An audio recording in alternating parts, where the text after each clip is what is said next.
Y es que esto que hemos estado meditando, ¿recuerdas? Aquí atrás está Romanos capítulo 1, versículo 16, ¿no? No me avergüenzo del Evangelio porque es poder de Dios para salvación a todo aquel que cree, al judío primeramente y después al griego, al gentil, a nosotros, ¿no?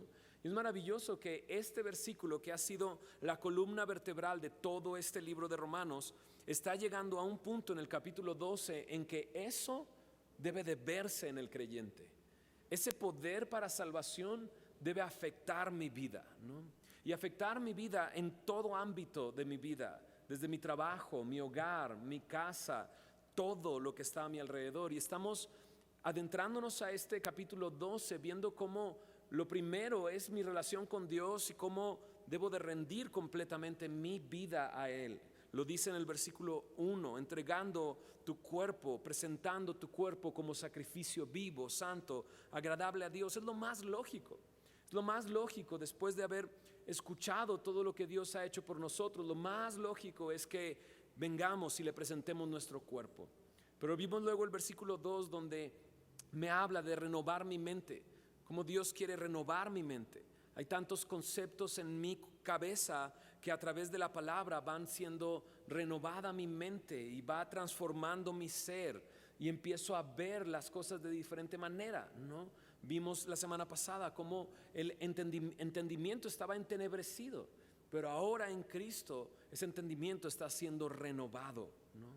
Y luego nos adentramos a cómo afecta esto mi vida dentro de la iglesia, cómo formo parte de un cuerpo y cómo Dios me ha dado dones para formar parte de la iglesia y mi relación con los creyentes. Pero ahora llegamos a un punto en el versículo 14 donde me habla de mi relación con mis enemigos. ¿Escuché bien? ¿Mis enemigos? ¿A poco el cristiano tiene enemigos? Bueno, eso es lo que vamos a contestar este día. No solamente el que haya enemigos en nuestra vida, sino el qué hacemos frente a nuestros enemigos. ¿Qué hacemos con el enemigo? ¿Cómo debe de ser mi actitud ahora en Cristo, afectada por el Evangelio cuando enfrento esto? Enemigos, ¿no? Enemigos, yo. Mira lo que dice en Romanos 12, versículo 20. Vamos a ver del verso 14 al final, pero mira lo que dice el verso 20. Así que si tu enemigo, ¿no? Y le está hablando al creyente, le dice, así que si tu enemigo, y me encanta porque no pone en tela de juicio si hay enemigos o no hay enemigos, sino que literalmente dice, hay enemigos. No cuestiona si hay o no lo hay, dice que los hay. Si tu enemigo tuviere hambre, dice, dale de comer, ¿no? Y sabes que siendo creyente, tenemos enemigos. Los tienes o quizás los tendrás. Pero en realidad, si uno quiere vivir piadosamente, dice Pablo a Timoteo, padecerá persecución. Si uno quiere vivir agradando a Dios en este mundo en el que todo se mueve a la otra dirección, sin duda tendremos roces, tendremos golpes. Si yo decido obedecer a Dios, si he creído en el Evangelio. Es más, Jesús dijo algo que es aún más sorprendente. Miren lo que dice en Mateo capítulo 10, versículo 34, porque este texto en Romanos me dice que tengo enemigos, pero checa lo que Jesús dice acerca de los enemigos. En Mateo 10, versículo 34 dice, no penséis, y este es Jesús hablando, que he venido para traer paz a la tierra. No he venido para traer paz sino espada. Dice, porque he venido para poner en disensión al hombre contra su padre, a la hija contra su madre, a la nuera contra su suegra, y los enemigos del hombre serán los de, ¿qué dice? ¿Qué dice? Su casa. Aún es más sorprendente que Jesús nos dice que los enemigos del creyente, de aquel que le entrega su vida a Cristo, serán los de su propia casa, los de su propia familia. Esto es sorprendente. Ahora, ojo, en Romanos capítulo 12 me dice que tenemos enemigos, pero no puedo pensar que que el enemigo mío es mi vecino porque pongo en la radio, ¿no?, música cristiana a las 7 de la mañana en sábado a todo volumen porque quiero escuchar mi alabanza, ¿no? Y mi vecino me avienta piedras. ¿Es mi enemigo? No, la verdad es que yo también te aventaría piedras. Porque un cristiano puede tener enemigos por ser ofensivo, pero de eso no está hablando este texto. Este texto está hablando de enemigos porque yo estoy siguiendo al Señor, porque estoy dedicado a servir al Señor, porque mi mente está siendo transformada, porque quiero adorar a Dios. Mira lo que dice en Romanos capítulo 12, versículo 14 al 21. Bendecid a los que os persiguen, bendecid y no maldigáis. Gozaos con los que se gozan, llorad con los que lloran. Unánimes entre vosotros, no altivos, sino asociándonos con los humildes. No seáis sabios en vuestra propia opinión.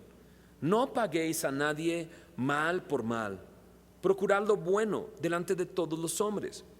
Si es posible, en cuanto dependa de vosotros, estad en paz con todos los hombres. No os venguéis vosotros mismos, amados míos, sino dejad lugar a la ira de Dios, porque escrito está: mía es la venganza, yo pagaré, dice el Señor.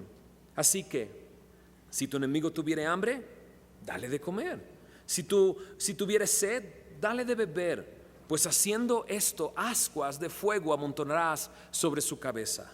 No seas vencido de lo malo, sino vence con el bien el mal. Este texto me habla de aquellos enemigos que tenemos por seguir a Cristo, por haberle entregado nuestra vida a Cristo. Y me da instrucciones acerca de qué es lo que yo debo de hacer con mis enemigos. Y de repente me llama mucho la atención que con el enemigo se le pide bendecirle, se pide no pagar mal por mal, se le pide, si tiene hambre, dale de comer, si tiene sed, dale de beber. Hay enemigos. Es más, hay un hombre que tenía enemigos. Su nombre es David, ¿no? El rey David. Ahora no es el de las mañanitas, ¿no? Pero porque cantamos las mañanitas del rey David, ¿no? Pero hay un David en la Biblia del cual habla la palabra de Dios, que siendo muy joven fue llamado por Dios y tuvo enemigos. El enemigo más común que conocemos de David se llama Goliat, ¿no? Según yo era Goliat, pero tienes toda la razón. Su enemigo más acérrimo fue Saúl. Es que de repente pensamos en David, en esta imagen de la historia, ¿no?, de Goliat contra David, su enemigo gigantesco, él pequeñito y él venciendo al gigante, ¿no? Pero David tenía más enemigos. Tenía a los filisteos, ¿no?, la familia de Goliat, ¿no?, a los amalecitas y muchas otras naciones tenía como enemigos. Pero había un archienemigo, ¿no? Y su archienemigo se llamaba Saúl. Y Saúl era el rey de Israel. En ese momento él era el rey de Israel y se convirtió en su archienemigo. Pero ¿sabías que no comenzó su relación siendo su enemigo, sino más bien encontrando en David un consuelo y un descanso? Mira lo que dice, vayamos allá. Ahorita vamos a ir regresando a Romanos 12, pero me recordé esta historia de David y es un ejemplo muy claro de lo que la Biblia me pide acerca de mis enemigos. Mira lo que dice en 1 Samuel capítulo 16 verso 17. Dice así: y Saúl respondió a sus criados: buscadme pues ahora alguno que toque bien y traédmelo. Bueno, es que estaba sucediendo algo en la vida de Saúl. Estaba un espíritu malo sobre él y estaba con angustia y con depresión. Y de repente alguien dijo: ¿sabes qué? Busquemos a alguien que sepa tocar el arpa, ¿no? Que sepa tocar el arpa y venga y tengas alivio, ¿no? Y entonces Saúl les dice: pues búsquenlo ahora. Busquen ahora a alguno que toque bien y tráiganmelo. En el verso 18 dice: entonces uno de los criados respondió diciendo: he aquí, yo he visto a un hijo de Isaí de Belén que sabe tocar y es valiente y vigoroso, hombre de guerra, prudente en sus palabras y hermoso, y Jehová está con él. Además de todas estas talentos que tenía, que tocaba bien el instrumento, en esa época tocaba algo parecido a una guitarra, ¿no? Entonces era guitarrero, ¿no? Y no solamente eso, sino componía rap, porque compuso muchos poemas en el libro de los Salmos, ¿no? Pero también era valiente. Y me dice aquí que era valiente y prudente en sus palabras, es que no habla mucho y además físicamente es hermoso, y más encima de todas esas cosas, Dios está con él. Y entonces él dice el verso 19, y Saúl envió mensajeros a Isaí diciendo: enviadme a David tu hijo, el que está con las ovejas. David no era estrella de rock ni de rap, sino era solamente un pastor de ovejas. Y le dice: mándamelo, aquel que está cuidando tus ovejas. Y dice en el verso 20 que tomó Isaí un asno cargado de pan, una vasija de vino y un cabrito, y lo envió a Saúl por medio de David su hijo. Y viniendo David a Saúl, estuvo delante de él. ¿Qué dice ahí? Y él lo amó mucho y le hizo su paje de armas, aquel que tenía lista su armadura, listas sus armas, y que estaba muy cerca de Saúl. Pero lo que me llama la atención es que dice que le amó mucho. De repente hay un vínculo que provoca un amor, y le describe como le amó mucho. Y entonces Saúl envió a decir a Isaí, era tanto su amor que le dice al papá de David: yo te ruego que esté David conmigo, pues ha hallado gracia en mis ojos. ¿Sabes qué? Me lo voy a quedar. Mejor que se quede aquí en mi casa, ¿no? Este muchacho lo quiero aquí en mi casa, le amo mucho, ¿no? Y mira lo que dice en el verso 23. Y cuando el espíritu malo de parte de Dios venía sobre Saúl, David tomaba el arpa y tocaba con su mano, y Saúl tenía alivio y estaba mejor, y el espíritu malo se apartaba de él. ¡Qué maravilla! Es el momento en que conoce a David y hay amor, ¿no? Y David toca el arpa y Saúl tiene consuelo, tiene alivio, se acaba esa angustia que él siente, ¿no? Y en el capítulo 17 se narra la historia de David contra Goliat, y vemos a un David distinto, muy valiente, a un pequeñito con la voz agudita, ¿no? Pero enfrentando a un gigante, ¿no? Y venciéndolo. Pero mira lo que sucede en el capítulo 18 de Primera de Samuel, en el versículo 5. Después de esta gran batalla, ¿no?, frente a Goliat, David enfrentó otros ejércitos. Y mira lo que el ejército filisteo que estaba detrás de Goliat. Y mira lo que dice en el versículo 6 de Primera de Samuel 18.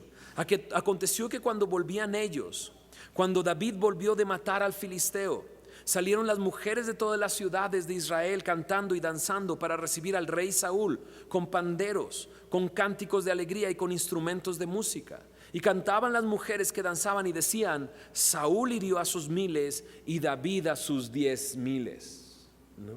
Entonces la canción que inventaron fue esa: Saúl venció 1,000, pero David venció a 10,000. David es mucho más grande que Saúl. Y mira lo que provocó en el rey Saúl. Verso 8 dice: y se enojó Saúl en gran manera, y le desagradó este dicho, y dijo: a David dieron 10,000, a mí 1,000, no le falta más que el reino. Ahora resulta que lo quieren como rey. Aconteció al otro día que un espíritu malo de parte de Dios tomó a Saúl, y él desvariaba en medio de la casa. David tocaba con su mano como los otros días, y tenía Saúl la lanza en la mano. Checa esto: y arrojó Saúl la lanza diciendo: enclavaré a David a la pared. Pero David lo evadió 2 veces, ¿no? Wow, ¿qué pasó? Ahora Saúl está muy molesto con David, tanto que se atreve a aventar su lanza. O sea, esto es comparado a agarrar una pistola y darle un disparo, ¿sabes? O sea, ¿quién hace eso? ¿No? Saúl, su corazón está cambiando. Y Saúl ahora se convierte en el enemigo de David. Mira lo que dice en el verso 12: mas Saúl estaba temeroso de David, por cuanto Jehová estaba con él. Espérame, ¿quién fue el que lanzó la lanza a quién? Saúl se la envió a David, pero es Saúl el que le tiene miedo a David. Dice: por cuanto Jehová estaba con él y se había apartado de Saúl, por lo cual Saúl lo alejó de sí, le hizo jefe de 1,000, y salía y entraba delante del pueblo. Y mira lo que dice el verso 14: y David se conducía prudentemente en todos sus asuntos, y Jehová estaba con él. David, ¿qué hizo? David no tomó ninguna venganza. O sea, yo creo que, o sea, seamos honestos, si alguien te avienta una lanza para matarte, bueno, sería bien raro que alguien te mandara una lanza para matarte en esta época, ¿no? Sería raro que alguien tuviera una lanza en su casa, ¿no? Pero si alguien hiciera algo con la intención de matarte, no una vez, sino 2 veces, ¿qué harías tú? Pues comprarme una lanza, ¿no? Bueno, no, pero ¿dónde venden las lanzas? Bueno, lo que intentaríamos sería vengarnos. ¿Sabes qué? El mundo piensa de esta manera. El mundo dice, el que golpea primero, golpea más fuerte. ¿No? ¿Es así? El que pega primero, pega 2 veces. ¿No? Y eso es el mundo. Pero nosotros como creyentes, ¿qué es lo que debemos de hacer con nuestros enemigos? David lo que hizo fue conducirse prudentemente en todos sus asuntos y Dios estaba con él. Y mira lo que sucede en el corazón de Saúl. Y viendo Saúl que se portaba tan prudentemente, ¿qué decía? Tenía temor de él, tenía miedo de él, al ver a David conduciéndose prudentemente. David tenía un enemigo y David reaccionó así al principio, pero más adelante veremos que se va a poner aún peor. Más adelante en la historia de David también tendrá otro enemigo. Su enemigo se va a llamar Absalón. Y Absalón, adivina qué, era su hijo. Su propio hijo se convirtió en su enemigo. Así es que no nos sorprenda saber que tenemos enemigos, que como creyentes hay enemigos, los tenemos. Pero ¿qué es lo que debo de hacer con esos enemigos? Pues mira lo que dice en el verso 14, volviendo a Romanos 12, 14. Bendecid a los que os persiguen, dice bendecid y no maldigáis. A alguno de nosotros nos habría salido alguna mala palabra después de esquivar esa lanza o una pequeña, no sé, ¿sabes? Pero de repente aquí me dice bendícelos y no los maldigas. Bendice a los que te persiguen y no los maldigas. ¿Qué debo de hacer con mis enemigos? Jesús dice esto en Lucas capítulo 6, versículo 27. Y dice de esta manera: pero a vosotros los que oís os digo, amad a vuestros enemigos, haced bien a los que os aborrecen, bendecid a los que os maldicen y orad por los que os calumnian. No, pues ya se puso más difícil, porque ya no nada más me dijo bendícelo, sino me dice ámalo. Y no nada más me dice ámalo, sino hazle bien, ¿no? Porque de repente algunos con nuestros enemigos tú dirías, bueno, no lo odio, tampoco lo amo, pero no lo odio. No le guardo ningún rencor, pero no lo amo. Y Jesús de repente hablando acerca de los enemigos te dice, ámalo. Y ámalo y demuestra que lo amas haciéndole bien. Bendícelo y no lo maldigas. Es más, ora por los que os calumnian. Ora por aquellos que les calumnian, ¿no? Y entonces piensas, ok, voy a orar por él. Señor, que le caiga un rayo. No, no voy a orar de esa manera. Si me está pidiendo que lo ame, que lo bendiga, ¿cómo debo de orar por mi enemigo? Señor, bendícelo. Señor, toca su vida. Señor, que pueda tener paz. Señor, que entienda que lo que está haciendo no ayuda a nuestra relación, pero que pueda, Señor, aun si no quisiera tener una relación conmigo, ¿podrías tú tener una relación con él? ¿Entiendes? Jesús va hacia ese. Mira, es más, en Mateo capítulo 5, incluso en el versículo 43, Jesús también hablando acerca de los enemigos les dice: oíste que fue dicho, amarás a tu prójimo y aborrecerás a tu enemigo. Bueno, esa última parte la añadió el hombre, obviamente, ¿no? Dios dice ama a tu enemigo, pero de repente pues si amo a ama a tu prójimo. Si amo a mi prójimo, ¿qué hago con mi enemigo? Pues lo odio, lo aborrezco. Pero Jesús dice esto. Pero yo te digo esto: ama a vuestros enemigos, bendice a los que os maldicen, haced bien a los que os aborrecen y orad por los que os ultrajan y os persiguen. Pero checa lo que continúa diciendo aquí: para que seáis hijos de vuestro Padre que está en los cielos, que hace salir su sol sobre malos y buenos y que hace llover sobre justos e injustos. De repente Jesús dice: haz esto para que seas hijo de Dios, de mi Padre. Porque mi Padre no hace diferencias, ¿no? Mi Padre hace que salga el sol sobre malos y sobre buenos. El sol es una bendición, ¿sabías? Y en este día más, ¿no? Por el frío que hace, ¿no? Pero todos reciben esa bendición. Y Dios está bendiciendo a malos y a buenos. Y entonces Jesús está diciendo esto y dice, para que seas como vuestro Padre. Y esto me lleva a un dicho popular, ¿no? Que dice, hijo de tigre, pintito. O sea, si tu papá hace eso y tú haces eso, ¿a quién te vas a parecer? Pues a tu papá, ¿no? Entonces dice, para que seáis hijo de vuestro Padre, para que parezcas a tu Padre. La verdad es que si alguien en la Biblia también tuvo enemigos es Jesús. Jesús tenía enemigos. Los fariseos y publicanos buscaban la manera de hacerle caer, de tentarle, de encontrar una palabra donde fallara para ir y acusarle. Buscaban la forma de incluso hacerle tropezar y de arrestarlo. Buscaban la forma de apedrearlo y hasta que lo lograron. Bueno, no cuando pudieron hacerlo, sino cuando fue la voluntad de Dios. De repente ellos fueron y le arrestaron en el Monte de los Olivos.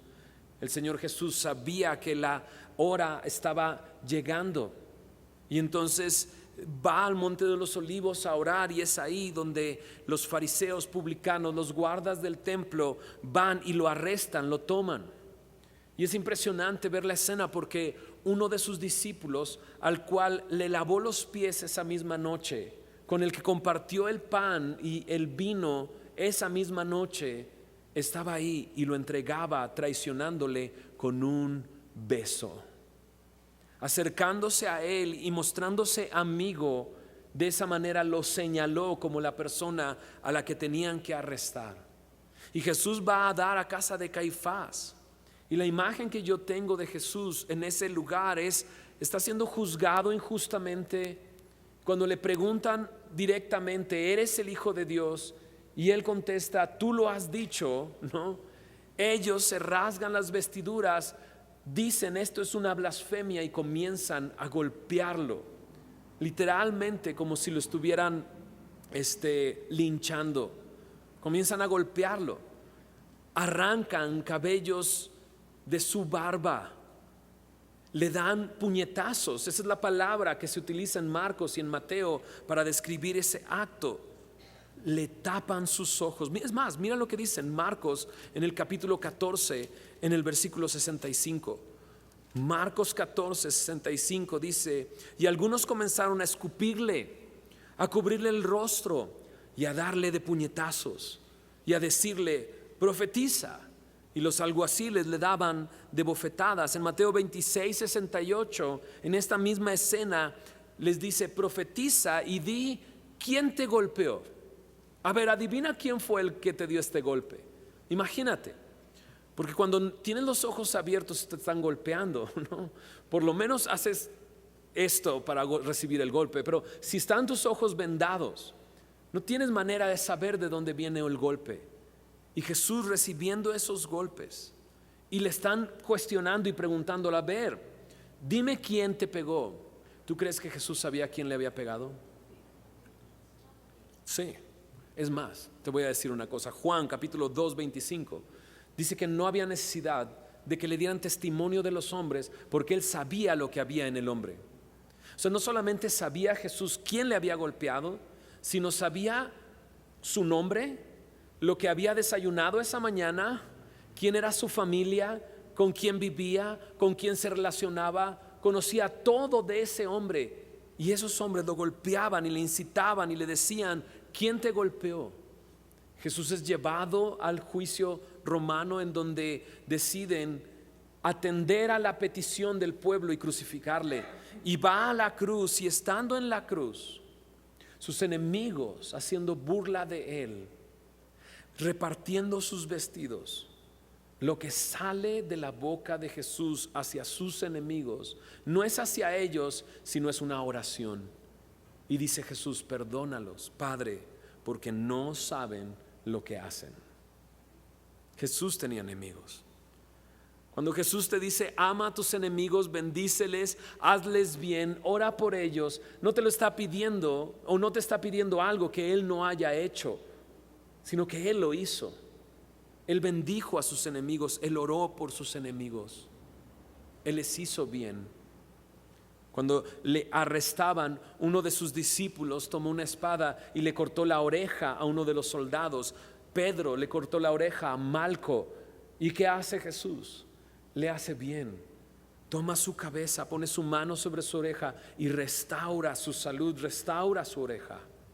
El Señor Jesús vivió de esta manera, bendiciendo, amando, haciendo bien, orando por sus enemigos. Y a nosotros ahora, en Romanos capítulo 12, cuando me ha hablado ya de lo que, cómo afecta el evangelio a mi vida, de repente llega y me dice, bendice al que te persigue, bendícelo y no lo maldigas. No hagas mal al que te hace mal, no, sino que si tiene hambre, dale de comer, si tiene sed, dale de beber. Un hombre llamado Savonarola, ¿no?, dijo esto: una vida cristiana consiste en hacer el bien y sufrir el mal. Una vida cristiana consiste en hacer el bien y sufrir el mal, porque Jesús hizo esto y nos pide esto porque Él mismo nos ha dejado un ejemplo. Mira lo que dice en Primera de Pedro capítulo 2 versículo 21. Dice, pues para esto fuisteis llamados, porque también Cristo padeció por nosotros. Ahora, para esto fuisteis llamados, ¿para qué? Pues el versículo 20 me dice, pues qué gloria es si pecando sois abefotados y lo soportáis. Mas si haciendo lo bueno sufrís y lo soportáis, esto ciertamente es aprobado delante de Dios. Me está hablando del mismo tema. Estoy haciendo lo bueno, pero estoy sufriendo. Y entonces me dice, pues para esto fuisteis llamados, porque también Cristo padeció por nosotros, dejándonos ejemplo para que sigáis sus pisadas. Jesús nos dejó un ejemplo cuando Él padeció por nosotros. Y lo que me está pidiendo es, sigue esas pisadas. En el versículo 23 de ese mismo capítulo me dice, cuando le maldecían, y está hablando de Jesús, cuando le maldecían no respondía con maldición. Cuando padecía no amenazaba. El Señor Jesús nunca maldijo. Y créeme que si el Señor Jesús maldecía a alguien, le sucedía lo que maldecía. Si hubiera en algún momento dicho eso, lo hizo en una ocasión a un árbol de higuera. La maldijo y la secó inmediatamente. Pero Jesús, cuando lo maldecían, no respondía con maldición. Cuando padecía, no amenazaba. Bendecid y no maldigáis. Sigue su ejemplo. Ironside, en esta parte de Romanos capítulo 12, un comentarista, él cuenta esta historia. Dice que un joven de la nobleza fue y se quejó con Francisco de Asís de un ladrón, ¿no?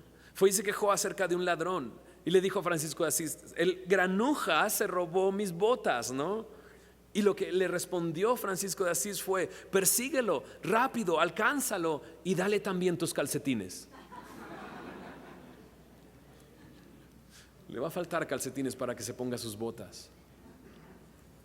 Es lo que Jesús ha hecho y es lo que se me pide que haga. Ámalo, hazle bien, bendícelo, ora por él. Cuando le maldecían, el Señor Jesús no respondía con maldición. En Mateo 5:45, como ya vimos, me dice, haz esto para que seáis hijos de vuestro Padre. Pero de repente, al ver lo que Jesús está diciendo en Mateo capítulo 5, me doy cuenta que la muerte del Señor Jesús aún no había llegado, ¿verdad?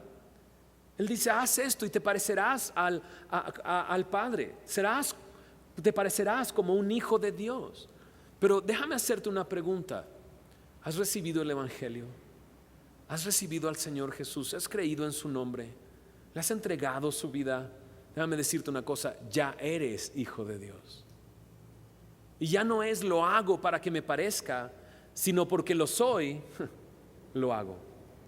Porque soy su hijo y su espíritu está en mí, y porque el Evangelio es poder para salvación y afecta mi vida, lo hago. Nosotros ya somos hijos de Dios. Las características del reino de Dios, cuando Jesús habla acerca de él, habla acerca de cómo seremos perseguidos. En Mateo capítulo 5, en las bienaventuranzas, la última de las bienaventuranzas me dice: bienaventurados los que padecen persecución por causa de la justicia, porque de ellos es el reino de los cielos. Bienaventurados sois por cuando por mi causa os vituperen y os persigan y digan toda clase de mal contra vosotros, mintiendo incluso. Dice: gózate, alégrate, porque vuestro galardón es grande en los cielos, porque así persiguieron a los profetas que fueron antes de vosotros. Jesús me dice no solamente que le bendiga a aquel que me maldice, aquel que me persigue, que ore por él, sino que me dice que tome una actitud, y esa actitud es una actitud de gozo, una actitud de alegría. Y dices: qué masoquista. No, el Señor Jesús no está hablando de masoquismo, sino está hablando de una realidad. ¿Qué es lo que sucede cuando alguien calumnia acerca de mí? ¿Qué es lo que sucede cuando paso por una prueba como esta? Mira lo que dice en Primera de Pedro capítulo 4. En Primera de Pedro capítulo 4 versículo 12 dice de esta manera: no os sorprendáis del fuego de prueba que os ha sobrevenido, como si alguna cosa extraña os aconteciese, ¿no? Lo que estoy diciendo es que si mañana de repente tienes un enemigo y alguien habla mal de ti, no te sorprendas, ya Dios te dijo que va a pasar. Entonces dice: no te sorprendas por el fuego de prueba que te está aconteciendo, como si algo extraño te estuviese sucediendo. Pero mira lo que dice el verso 13: sino gozaos por cuanto sois participantes de los padecimientos de Cristo, para que también en la revelación de su gloria os gocéis con gran alegría. Otra vez la misma actitud: gózate cuando estés en una prueba así. Gózate porque estás participando de lo que Jesús vivió. Y sabes que hay algo que no puedo ver, pero que está sucediendo cuando pasa esto. Mira lo que dice el verso 14: si sois vituperados por el nombre de Cristo, si por seguirme aquí a mí, dice Jesús, te están atacando. Si sois vituperados por el nombre de Cristo, dice, sois, ¿qué cosa? Bienaventurados. Y dice, pues no se siente mucho así como que feliz y dichoso y bienaventurado cuando me están atacando. No sucede eso, ¿no? Ahora entendamos una cosa: aquellos que hemos creído en el Señor no andamos por vista sino por fe. Dios nos ha llamado a andar por fe y no por vista, no por lo que vemos sino por lo que no vemos. La fe es la esperanza de lo que exacto, la certeza de lo que se espera, la convicción de lo que no se ve. Andamos no por vista sino por fe, porque está sucediendo algo que no lo veo, pero está sucediendo. Y mira lo que sucede en el verso 14: dice, sois bienaventurados porque el glorioso Espíritu de Dios reposa sobre vosotros. Cuando está sucediendo eso, el Espíritu de Dios está contigo. Y no solamente eso, dice al final, ciertamente de parte de ellos Él es blasfemado, pero por vosotros es glorificado. ¿Y para qué fui salvado por el Señor? Si no es para traerle gloria a Él. ¿Para qué fui rescatado por el Señor si no es para glorificarle? Y en el momento de prueba y de persecución y de que un enemigo está sobre mí, el Espíritu Santo está sobre mí y yo le estoy glorificando a Él. Por ellos es blasfemado, pero por mí está siendo glorificado. Mira lo que dice en Romanos capítulo 12, en el verso 17: no pagues a nadie mal por mal. Procura lo bueno delante de ¿cuántos hombres? De todos los hombres. Dice, si es posible, en cuanto dependa de vosotros, estad en paz con todos los hombres. Me encanta esto, si es posible, ¿no? Porque hay veces que no es posible. Pero si es posible, estad en paz.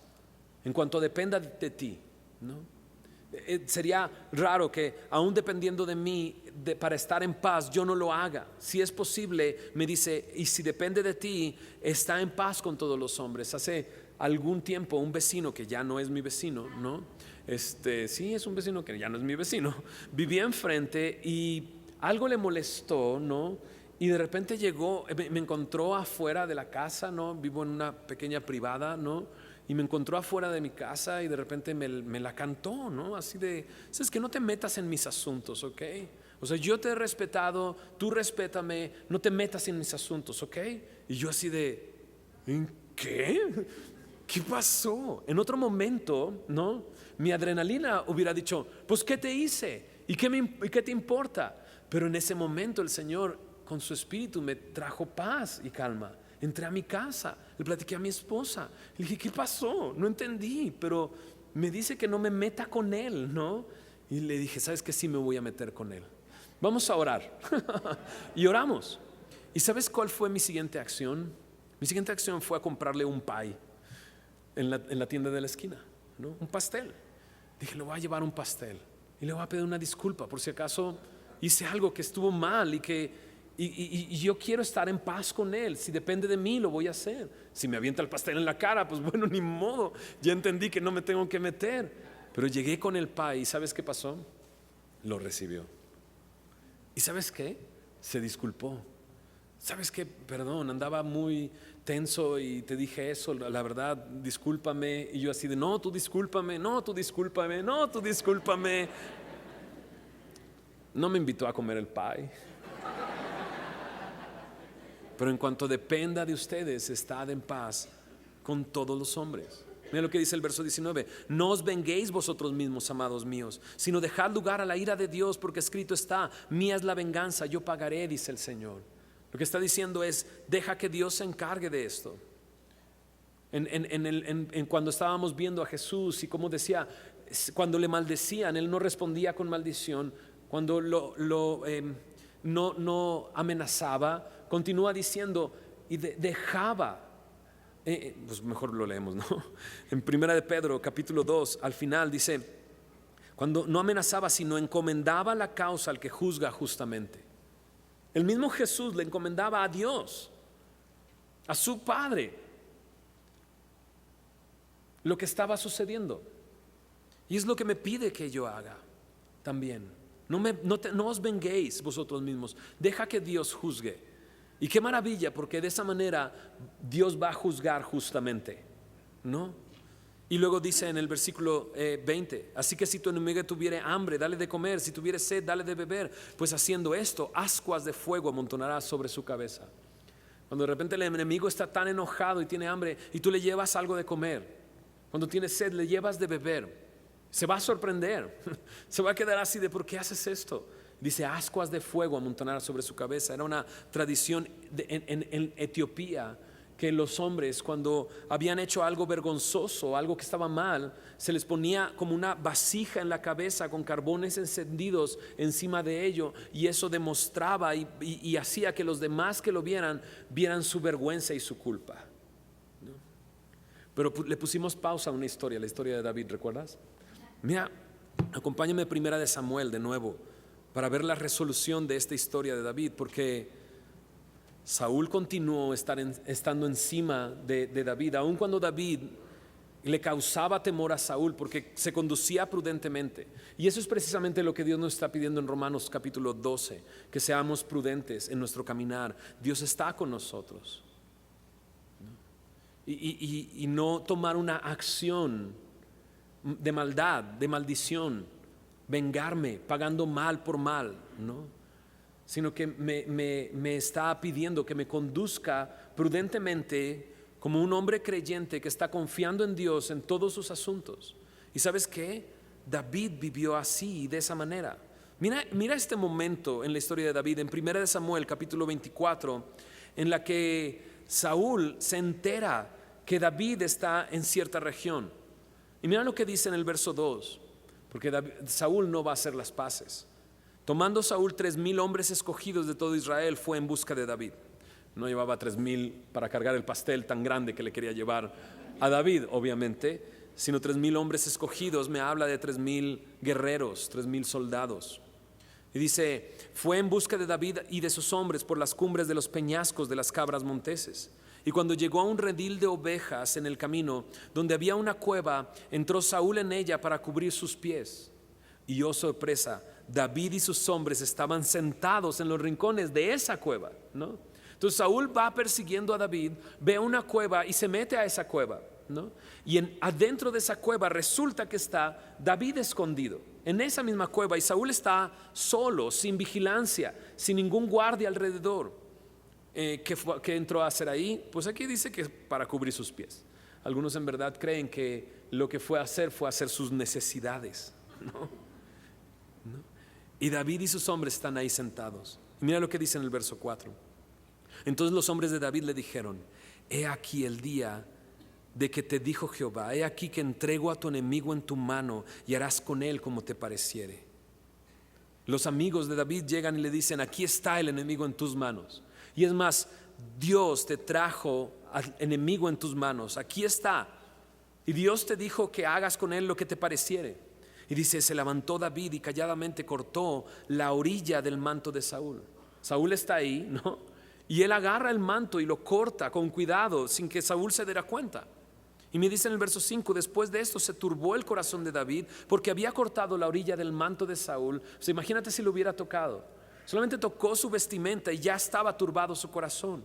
En el verso 6 dijo: y dijo a sus hombres: Jehová me guarde de hacer tal cosa contra mi Señor, el ungido de Jehová, que yo extienda mi mano contra él, porque es el ungido de Jehová, es el rey, tiene una misión este hombre, y yo no lo voy a tocar.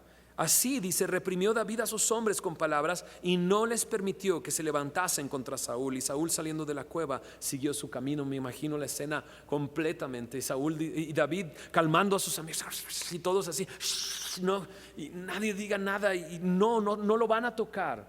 No lo van a tocar porque ese hombre tiene una misión, es el ungido de Jehová. Y David no permitió que lo tocaran. Y Saúl salió de la cueva y siguió su camino. Mira lo que dice el verso 8. También David se levantó después y saliendo de la cueva dio voces detrás de Saúl. Esto parece una película. Le dice: mi señor el rey. Y cuando Saúl miró hacia atrás, David, ¿qué hizo? Inclinó su rostro a tierra e hizo reverencia. Sigue siendo su rey y lo honra, bajando su rostro al piso. Y dijo David a Saúl: ¿por qué oyes las palabras de los que dicen: mira que David procura tu mal? He aquí han visto hoy tus ojos como Jehová te ha puesto hoy en mis manos en la cueva, y me dijeron que te matase, pero te perdoné, porque dije: no extenderé mi mano contra mi Señor, porque es el ungido de Jehová, porque tiene una misión. Y mira, Padre mío, mira la orilla de tu manto en mi mano, porque yo corté la orilla de tu manto y no te maté. Conoce pues, ve que no hay mal ni traición en mi mano, ni he pecado contra ti. Sin embargo, tú andas a casa de mi vida para quitármela. David de repente levanta el pedazo de su manto y le dice: mira, y te corté un pedazo, no te hice nada, no tengo nada malo contra ti, ni hay traición en mí. ¿Qué corazón el de David? La Biblia me dice que él tenía un corazón conforme al corazón de Dios. Era un hombre conforme al corazón de Dios. Es el corazón de Dios. No te hice mal, no hay mal contra ti, no hay traición en mi mano. En el verso 12 entonces dice: juzgue Jehová entre tú y yo, y véngueme de ti Jehová. ¿Te acuerdas que lo que nos dijo en Romanos capítulo 12? No os venguéis vosotros mismos, sino dejar a Dios hacer lo que tiene que hacer. ¿Te acuerdas acerca de Jesús, cómo él encomendaba su causa a aquel que juzga justamente? David está haciendo lo mismo. Juzgue Jehová entre tú y yo, véngueme de ti Jehová, pero mi mano no será contra ti. Como dice el proverbio de los antiguos: de los impíos saldrá la impiedad, así que mi mano no será contra ti. En el versículo 14, mira la humildad de David. ¿Tras quién ha salido el rey de Israel? ¿A quién persigues? ¿A un perro muerto? ¿A una pulga? Eso es lo que yo soy un perro muerto, soy una pulga. No tengo ningún valor. Y dice en el verso 15: Jehová pues será juez, y él juzgue entre tú y yo. Él vea y sustente mi causa y me defienda de tu mano. David está haciendo lo que Pablo nos está pidiendo, aun cuando todavía no estaba escrito. Y checa lo que sucede en Saúl. ¿Te acuerdas lo que pasó en el corazón de Saúl cuando lo veía actuar prudentemente? Bueno, mira, y aconteció que cuando David acabó de decir estas palabras a Saúl, Saúl dijo: ¿no es esta la voz tuya, hijo mío David? Así como si no se hubiera dado cuenta quién es, ¿no? Y alzó Saúl su voz y, ¿qué dice? Lloró. Y ahí está llorando. Y no lo entiendo. Lo que creo es que está avergonzado. Mi vida estuvo en sus manos y no me hizo ningún mal. Y dijo a David: más justo eres tú que yo, que me has pagado con bien, habiéndote yo pagado con mal. ¿Viste lo que Pablo nos dijo? No paguéis mal por mal. Y David había pagado bien, con bien, cuando él le había pagado mal. Verso 18 dice: te has mostrado hoy que has hecho conmigo bien. ¿Qué es lo que Jesús nos dijo a nuestro enemigo? Bendícelo y hazle bien. Y David está haciéndole bien. En el versículo 18 continúa diciendo: pues no me has dado muerte, habiéndome entregado Jehová en tu mano. Porque ¿quién hallará a su enemigo y le dejará ir sano y salvo? Otra vez voy a hacer la pregunta: ¿quién hallará a su enemigo y lo dejará ir sano y salvo? ¿Quién dice yo? ¿Quién dice yo? Yo lo voy a dejar ir sano y salvo. Yo lo voy a bendecir, voy a orar por él, voy a hacerle bien. De repente Saúl hace esta pregunta: ¿quién lo haría? Pues David lo hizo. David lo hizo, dejó ir sano y salvo. Dice: Jehová te pague con bien por lo que en este día has hecho conmigo. Y sabes que esta escena es tan impresionante y es tan impactante ver a Saúl así. O sea, no tiene más que decir, no tiene más que decir: has hecho bien conmigo. No puede ser. Tenías mi vida en tus manos y no me diste muerte. No. ¿Y crees que Saúl cambió? No. ¿Crees que dejó David de tener un enemigo y entonces se fue al Starbucks a tomarse un café con el Saúl? No. ¿Regresó al palacio David? No. La historia continúa y no hay un cambio en Saúl. Mira lo que dice en 1 Samuel 26 en el verso 1. Vinieron los zifeos a Saúl en Gabá y dijeron: ¿no está David escondido en el collado de Aquila al oriente del desierto? Salió entonces, se levantó, descendió al desierto de Zif Saúl, llevando consigo 3,000 hombres escogidos de Israel para buscar a David en el desierto de Zif. Otra vez, no estaban cargando un gran pastel, estaban listos para ir y buscarlo, para matarlo. Y acampó Saúl en el collado de Aquila, que está al oriente del desierto junto al camino, y estaba David en el desierto, y entendió que Saúl le seguía en el desierto. Seguía persiguiéndole Saúl, seguía siendo su enemigo, su archienemigo. Después de haberle perdonado de esta manera, Saúl continúa persiguiéndole. Y mira lo que dice en el verso 4. David, por tanto, envió espías y supo con certeza que Saúl había venido. Ahí estaba Saúl. Y se levantó David y vino al sitio donde Saúl había acampado. Y miró David el lugar donde dormía Saúl, Abner, hijo de Ner, general del ejército. Y estaba Saúl durmiendo en el campamento y el pueblo estaba acampado en derredor de él. ¿Te acuerdas que nos dijo que David era un hombre valiente? Era tan valiente que en el campamento todos dormidos y él entra de puntitas, ¿no? Y llega hasta donde está Saúl. Y ahí está Saúl dormido. Y ahí está su guardia, su guarura, digámoslo así, Abner, a un lado. Y los ve y sabe que es él, es Saúl. Mira lo que dice en el versículo 6. Entonces David dijo a Ahimelech, Eteo, y a Abisai, hijo de Sarbia, hermano de Joab: ¿quién descenderá conmigo a Saúl en el campamento? Y dijo Abisai: yo descenderé contigo. David pues y Abisai fueron de noche al ejército, y ahí que Saúl estaba tendido, durmiendo en el campamento, y su lanza clavada en tierra en su cabecera. Y Abner y el ejército estaban tendidos alrededor de él. Entonces dijo Abisai a David: escucha esto, hoy ha entregado Dios a tu, ¿qué? Enemigo en tu mano. Ahora pues, déjame que yo le hiera con la lanza, lo enclavaré en la tierra de un golpe y no le daré segundo golpe. Se lo voy a clavar de tal manera que ni siquiera va a hacer ningún ruido, nadie se va a levantar. Abisai era un hombre de guerra, que se atrevía a hacer eso, y le está diciendo a David: tú no lo vas a tocar, no lo toques, déjame a mí hacerlo.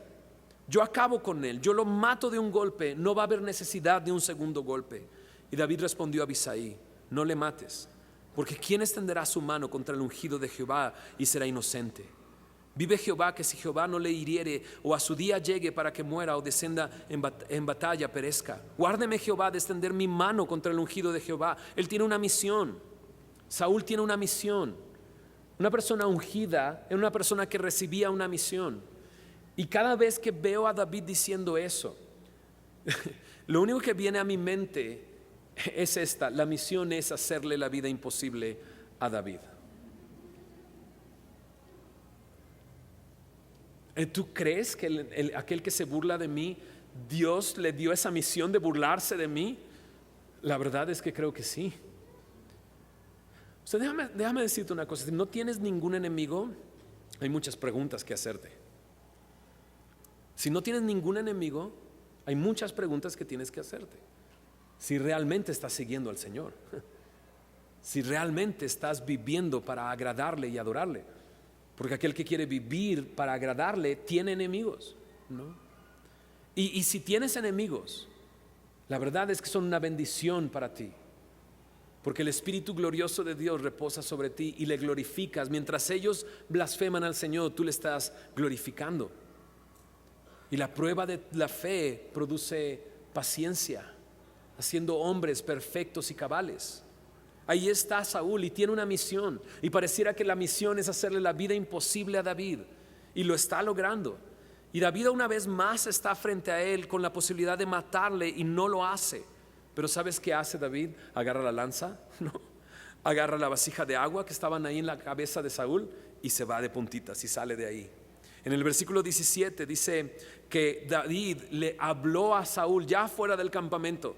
En el versículo 17 Saúl le contesta a David. David, ¿qué le dijo? Pues lo mismo que le había dicho antes. Mira, o sea, tu vida estuvo otra vez en mis manos. Tu vida estuvo otra vez en mis manos. ¿De quién es esta lanza? Es más, se atreve a decirle al guarura, ¿no? A Abner. ¿Qué onda, Abner? O sea, te mereces la muerte porque yo estuve ahí parado junto al rey y pude haber tomado su vida. Pero cuando Saúl lo escucha, mira lo que dice en el verso 17. Y conociendo Saúl la voz de David, dijo: ¿no es esta tu voz, hijo mío David? Y David respondió: mi voz es, ¿qué dice? Rey, Señor mío. Aún David tiene y guarda respeto hacia Saúl. Y en el verso 21 dice así: entonces dijo Saúl: he pecado, vuélvete, hijo mío David, que ningún mal te haré más, porque mi vida ha sido estimada preciosa hoy a tus ojos. ¿Oíste eso? Saúl dice que David estimó la vida de Saúl como preciosa delante de sus ojos, porque no tomó su vida. Pudo haberla tomado, pero no lo hizo. Pablo me está diciendo: vive como un creyente, vive como aquel que ha sido afectado por el evangelio del Señor. Vive como alguien que ha sido tocado por su evangelio y su vida ha sido transformada, y ve a sus enemigos como de una manera totalmente distinta, como un objeto de bendición, de hacerle bien, de orar por él, de bendecirle, no maldecirle, porque soy su hijo y porque sigo las pisadas del Señor Jesús. Pero déjame terminar con este pensamiento. Déjame terminar con esto. Porque déjame preguntarte, ¿no es eso lo que Cristo hizo por ti? En Colosenses capítulo 1 versículo 21 dice: y vosotros también eran en otro tiempo extraños y enemigos en vuestra mente. Este texto me habla de cómo éramos extraños y enemigos de Dios. ¿Y qué hizo Dios? Dice ahí: haciendo malas obras, ahora os ha reconciliado. El Señor Jesucristo nos ha reconciliado a través de su muerte. En el verso 21 me dice: para presentarte santo y sin mancha e irreprensible delante de Él. Déjame terminar con este pensamiento. ¿No éramos nosotros enemigos de Dios? Aquel que no es su amigo, adivina qué es: su enemigo. ¿Y por qué soy su enemigo? Porque haciendo malas obras estoy deshonrándole y diciéndole: yo soy el rey, no eres tú. Yo hago mi voluntad, no tu voluntad. Le estoy diciendo: no quiero saber nada de ti, no tengo nada que ver contigo, y soy su enemigo. Soy su enemigo. ¿Y qué hizo el Señor conmigo? Me ha reconciliado. No solamente me ha reconciliado, sino la Biblia me dice: ya no soy un extranjero, ya no soy un advenedizo, ahora soy conciudadano de los santos y miembro de la familia de Dios.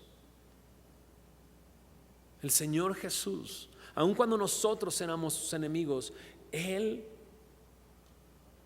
estimó preciosa nuestra vida, tomando nuestro lugar en la cruz para perdonar nuestros pecados y reconciliarnos y hacernos sus hijos. Entonces, ¿qué hago yo pensando hacerle mal a aquel que se burla de mí? Cuando el Señor Jesús tuvo tal misericordia para mí y estimó preciosa mi vida y dio su vida por mi vida y me hizo miembro de su familia por solamente creer en Él. Si tú eres su enemigo el día de hoy, date cuenta que Él estima preciosa tu vida, tan preciosa que decidió Él tomar tu lugar en la cruz del Calvario, cargar tu pecado en la cruz del Calvario, para darte a ti vida y hacerte parte de su familia.